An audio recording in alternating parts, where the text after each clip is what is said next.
Quand on habite une maison bel étage, tout ce qui fleurit et décore le jardin doit passer dans l'escalier avant de parvenir sur la terrasse.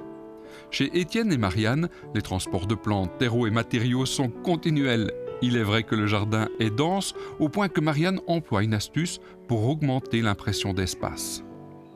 C'est un trompe-l'œil. Donc j'ai installé des miroirs pour en fait repousser les limites du jardin. Parce qu'un jardin étroit, c'est très difficile à gérer, donc il faut essayer de l'agrandir. Autour de la table, des potées viennent accroître la générosité florale déjà offerte par le parterre surélevé. Cette fleur, on peut l'observer dans les talus en Provence. Elle a été utilisée pour préparer des filtres d'amour. Voilà pourquoi on la surnomme la cupidone. C'est la catanange, donc c'est vraiment une plante méditerranéenne. Et comme disent les Canadiens, je suis tombée en amour devant ce bruissement. Parce que quand on frôle vraiment les fruits, c'est extraordinaire, ce petit bruissement d'immortel. Elle a une couleur vraiment extraordinaire aussi et demande quand même un substrat très léger. Donc j'ai fait un mélange avec de la lave pour aérer et drainer le terreau. Durant les longues soirées de l'été, on peut aussi s'asseoir entre amis parmi les plantes autour du barbecue. Dans le moindre espace disponible, des potées sont présentes. L'arrosage peut se prolonger jusqu'à la nuit tombée. Aussi, les tuteurs du delphinium sont coiffés de petits pots. C'est parce que j'ai vécu une très fâcheuse expérience. J'ai failli me transpercer la gorge, en étant distraite bien sûr. On gratouille dans les parterres et puis on faillit se planter un tuteur. Donc, à partir de maintenant, dès que je sors un tuteur, je mets un petit pot dessus pour me protéger.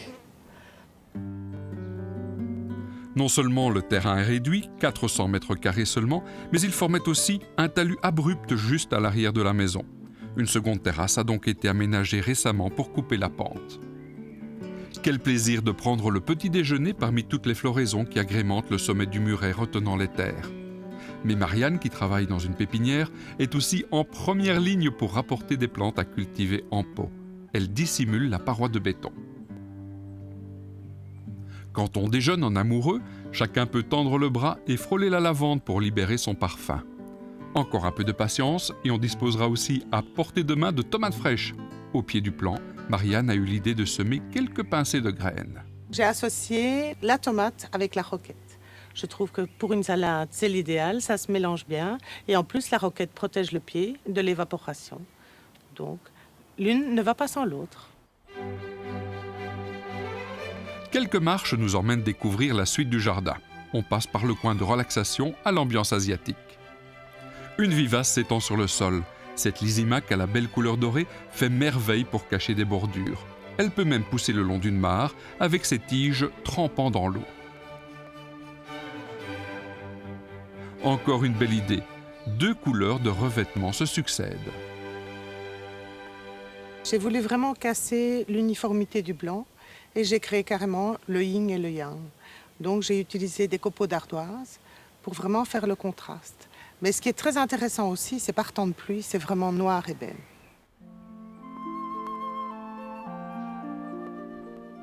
La chambre de verdure où nous arrivons est l'unique espace largement ouvert du terrain. Cette parcelle est aménagée dans la largeur pour ne pas accentuer l'effet de couloir de ce jardin étroit. Un jardin, un couloir, où il n'y a pas de possibilité de faire la liaison avec le paysage alentour, c'est aussi plus difficile. Parce qu'il faut essayer de trouver des détours pour justement qu'on se sente bien. Donc qu'à tout moment, il y ait quelque chose à regarder, un intérêt quelque part. C'est pour ça que j'ai joué beaucoup sur les petites chambres et les petites pièces. Au pied du banc s'étend la pièce d'eau. Il s'agit en fait d'une simple bassine où fleurit un nénuphar nain parmi les plantes aquatiques. Mais toute la richesse du milieu est présente. Il y a toute une forme de vie qui s'installe, que ce soit salamandre, triton. Et alors, une partie de l'année sont les abeilles qui viennent s'abreuver. Je ne joue pas avec ni d'engrais, ni de pompe. Il y a une autogestion naturelle qui se fait via un substrat poreux qui prend en fait toutes les bactéries et mon eau est claire. Le jardin devient maintenant plus intime. Le sentier s'en va vers la droite parmi les plantes de grande taille. Les delphiniums offrent leur floraison à hauteur des yeux, comme ce grand crambé tout en légèreté. Sous une arche portant une potée de lobélia, le sentier tourne en épingle à cheveux et mène à un petit coin de repos. Il semble ailleurs, alors que la bassine aux plantes aquatiques est juste derrière. Il faut balayer en fait en largeur, plus la largeur que la longueur. Essayer de cacher carrément le fond du jardin et faire un parcours promenade découverte. Cette linaire reste trop peu connue. Elle a deux qualités. Elle se ressème et convient donc bien aux parcelles à l'allure spontanée. De plus, la floraison dure très longtemps, de juin à septembre. Si l'on n'a Dieu que pour la linaire, on ne verra pas les framboises qui mûrissent en quantité de l'autre côté du sentier. La gourmandise fait partie d'un de mes petits défauts. Donc j'ai privilégié les fruits jaunes parce que les oiseaux sont moins attirés justement par les fruits jaunes. Comme il y a énormément de cerisiers alentours sauvages, je leur laisse les cerisiers sauvages et je déguste mes framboises jaunes. Le sentier s'en va maintenant faire le tour d'une parcelle qui constitue un jardinet à part entière, ceinturé par sa barrière de bois.